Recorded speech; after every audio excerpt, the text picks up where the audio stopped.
à Yaoundé, la capitale des lions indomptables du Cameroun. Merci de nous rejoindre sur TV5 Monde pour vivre la deuxième étape de ce Grand Prix Chantal Biya, Yaoundé et Bolova.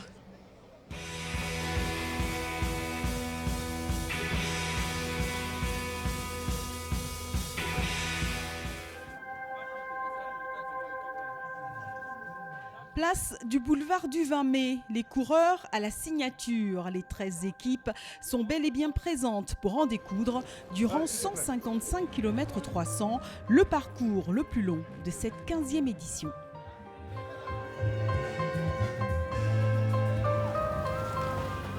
Direction est Bolova.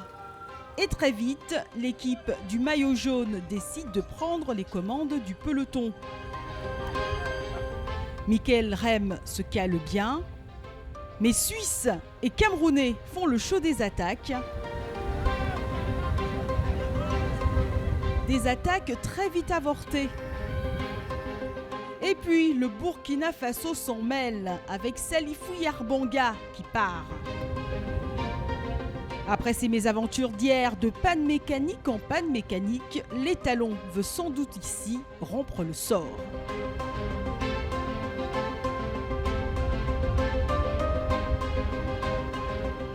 Mais le Burkinabé se relève et voit d'autres attaques rythmer la course. D'ailleurs, durant toute la première partie de course, chacun tente tant bien que mal de partir et d'imposer son rythme.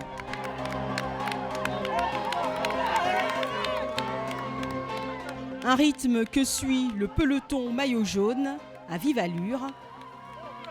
Car devant toute autre configuration, deux hommes sont partis. Janvier a dit et Dieu ne dort Simo Sando. Le natif du pays des 1000 collines à l'est dans les montées n'arrive tout de même pas à se défaire du Camerounais. Il se relève et ils sont surpris par la contre-attaque algérienne et la réaction de Rem qui a compris qu'il devait défendre son maillot sans l'appui de ses coéquipiers, peut-être trop faible pour lui.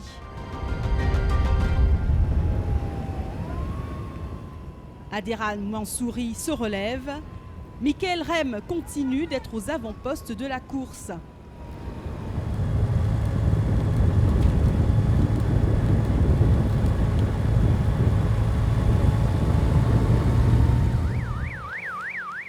À l'approche du premier sprint intermédiaire, ça s'emballe à Mbalmayo.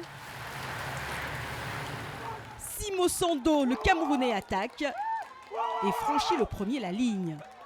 Il remporte le premier sprint intermédiaire.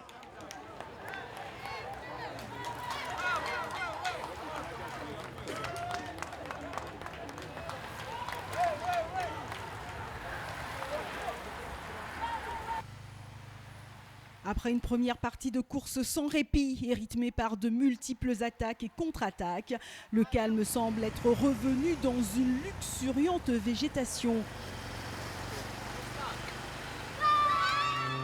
Un calme de courte durée car 6 hommes partent, 6 échappés avec à l'intérieur 3 Camerounais au grand bonheur de tout un peuple.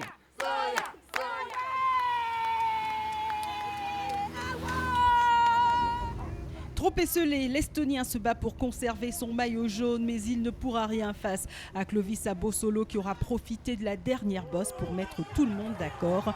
Le grimpeur camerounais arrive seul à Bolova.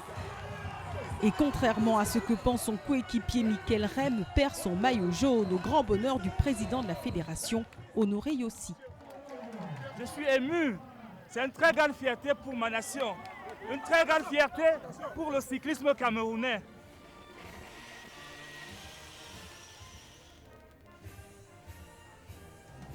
Au classement général, Michael Rem est désormais à 16 secondes du Camerounais et 2 Marocains sont respectivement 4e et 5e.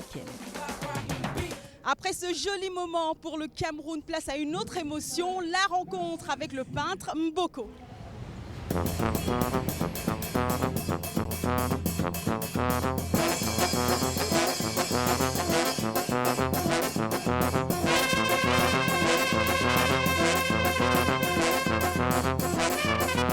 C'est un privilège d'être un artiste. Nous rencontrons des défis Déjà parce qu'il n'y a pas d'école de beaux-arts à Douala. C'est quelque chose qui échappe encore à l'entendement de la majorité. Mais bon, on a la foi, on continue d'avancer et on essaye de s'imposer, quoi. Voilà.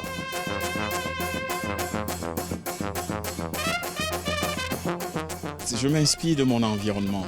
C'est un travail qui est assez libre, assez ouvert, qui peut se nourrir des sources d'inspiration diverses. Je ne m'enferme pas dans un carcan particulier. Donc je ne suis pas en train de vouloir travailler l'art camerounais ou avoir une signature. Oui, là on est en face du tableau Victory on my enemies. Victoire sur mes ennemis. Je vais à fond, je me donne à fond, que je sois joyeux ou triste.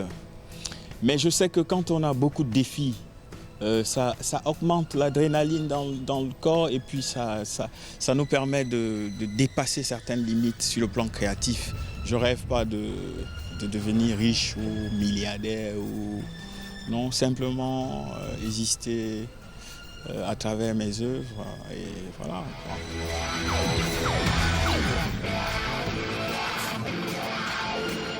Il y a du talent au Cameroun, les artistes sont talentueux, ils ont de la volonté, ils veulent travailler. Jour de gloire pour le Cameroun ici à Ebolova et le Grand Prix Chantal Biya continue bien évidemment sur tv5monde.com mais également sur les réseaux sociaux. À demain, salut.